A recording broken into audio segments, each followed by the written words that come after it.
So today's video is all about the key to being a successful landscape photographer. I won't hide it for you. It's all about improvisation. So right now the time is a little bit past 7 p.m. and there was almost dinner at the table, but we have had some really strong shower clouds coming in over Denmark and I just had to get out. But before we see what I'm going to get, I want to just turn back time a little bit to another session I had some weeks ago, which were just a couple of days before my little brother's wedding. So I just absolutely love to improvise stuff, or at least get the chance to photograph a beautiful sunset whenever the chance occurs. And right now, beautiful sunset. So up here behind me, you obviously can't see it. I just have like beautiful clouds from all over here, then all the way over here. Beautiful saturated red colors.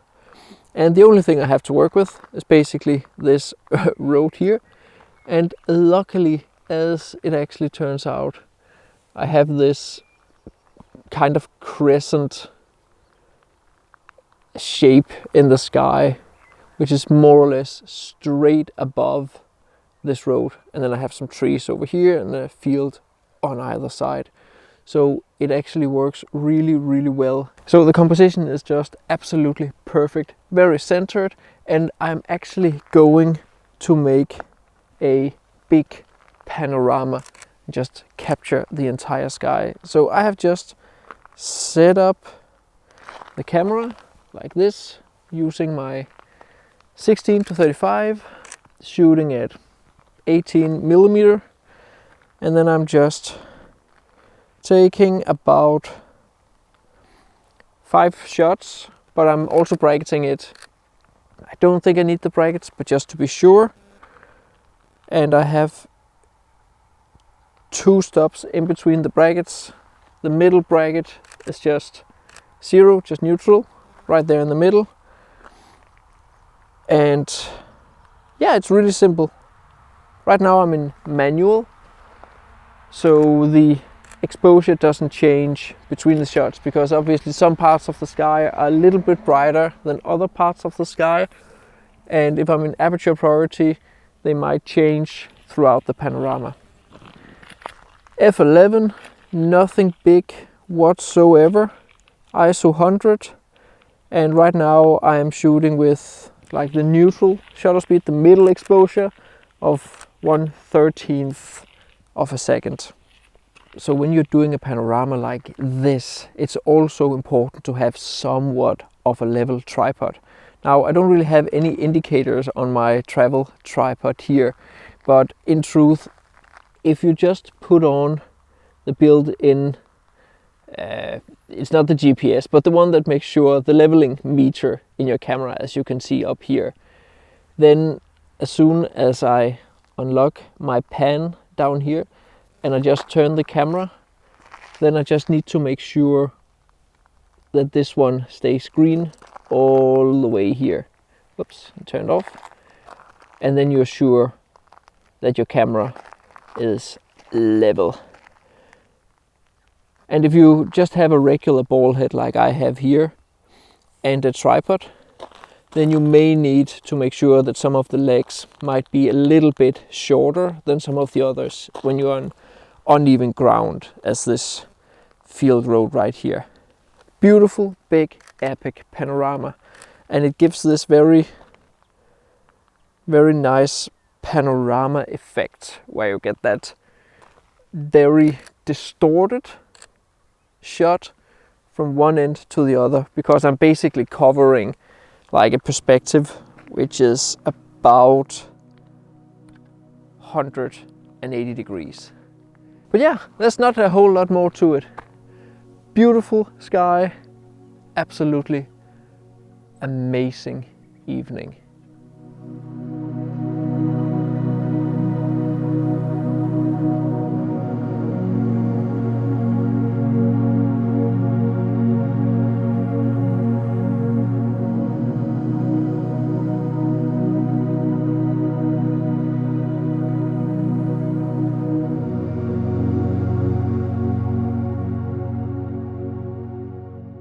I want to emphasize that the point of improvisation is not to piss off your family and friends by skipping social events. The point is to jump on the opportunity when it presents itself, if your life permits it, instead of watching a game of football or the latest episode of whatever on Netflix. As always, I highly appreciate a like. It's completely free and goes a long way to show the YouTube algorithm my videos are worth showing to others. So there you also got a little introduction on how to take a panorama. Now the next session I want to show you is also a little time ago. It was in the week where Sophie and I were moving out of our apartment, and during evening there was just like a huge display of noctilucent clouds. And even though I just have made a video about noctilucent clouds, I wasn't entirely 100% satisfied with the end session at my lone tree. But I most certainly was when I improvised this evening, even though I'd been moving out the entire day and was absolutely super duper tired. And luckily, Sophie joined me.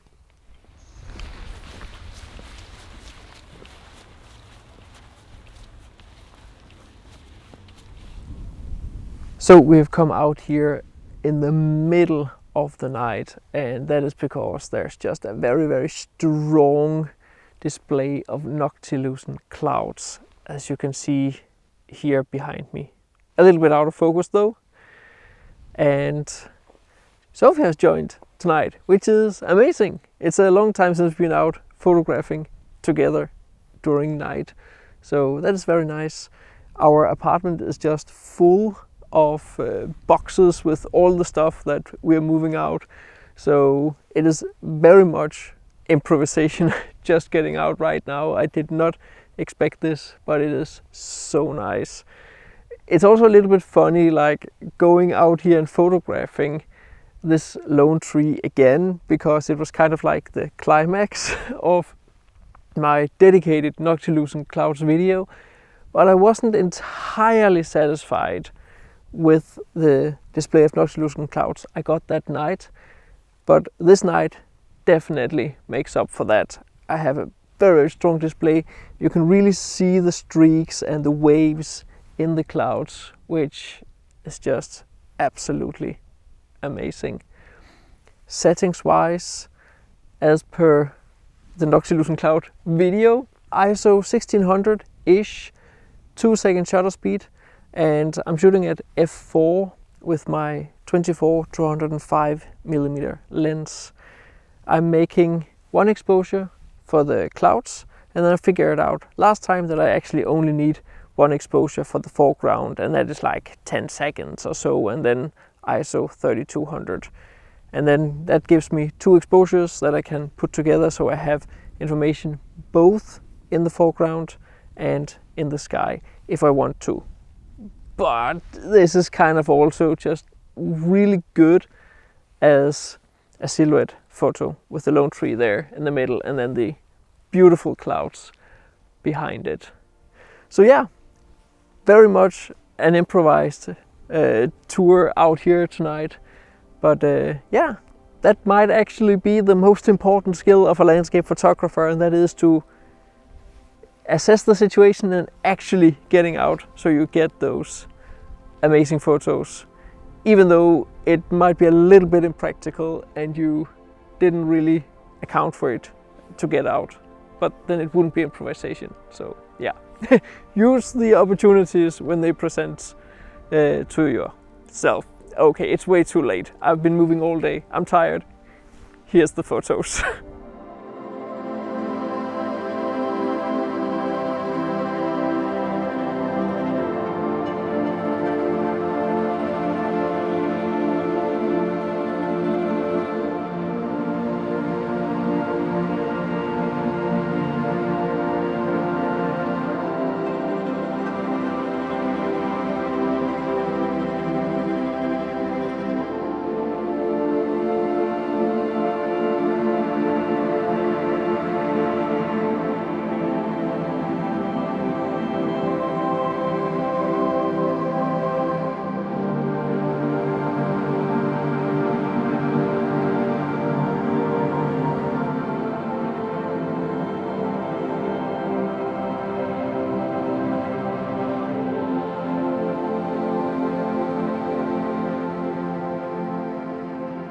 If you want to learn more about composition in landscape photography, be sure to get my 2 ebooks. In both of them I cover a range of what I call compositional tools. They've got loads of 5-star reviews and the feedback is overwhelmingly positive. You can also get the 2 free light versions and check those first if you're in doubt. There are links to everything in the description.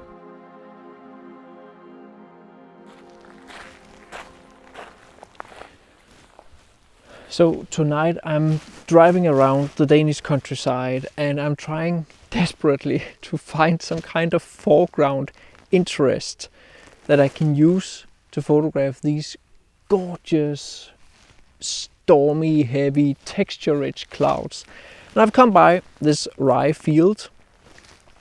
I do have, as you can see out here in the background, a line of trees, and I want to try to avoid to drag too much attention to it, because if I take either a horizontal photo or a vertical photo, I'm simply just going to cut out or cut up the photo in the clouds and then in the foreground by this dark line.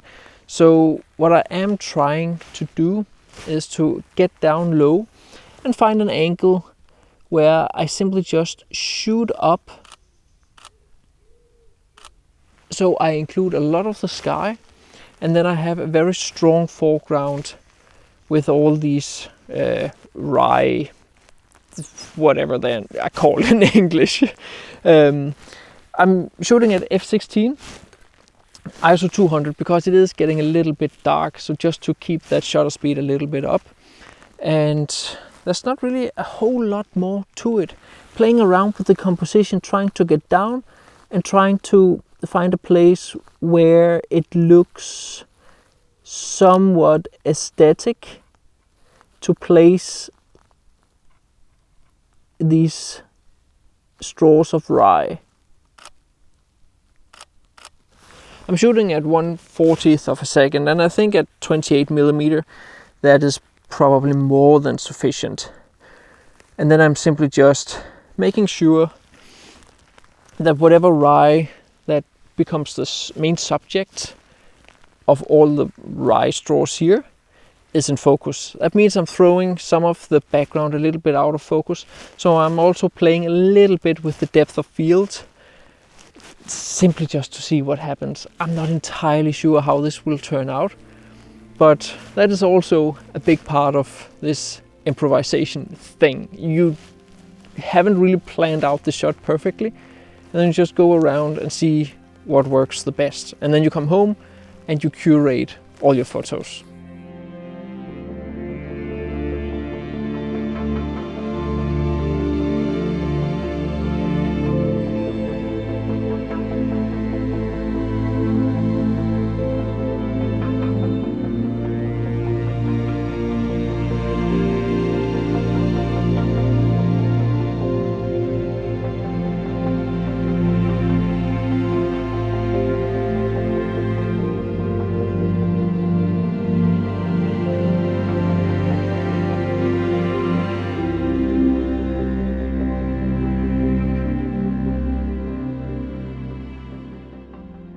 In my Big Photoshop for Landscape Photographers course, I cover all the different techniques I use to edit the photos in this video and much more. More being focus stacking, how to dodge and burn, how to clean your photos from debris, how to manage colors and edit with luminosity masks, how to edit moody photos, how to make black and white photos, and how to add or extract glow and atmosphere, just to mention some of it. I've built up the course progressively as to make sure the transition from only using Lightroom to start using Photoshop is as easy as possible. There is a coupon code in the description you can apply if you want to save a little money when you enroll in the Photoshop course. I hope you enjoyed this video. If you can spare a like, I'd highly appreciate it, and let me know what photo in this video you liked the most.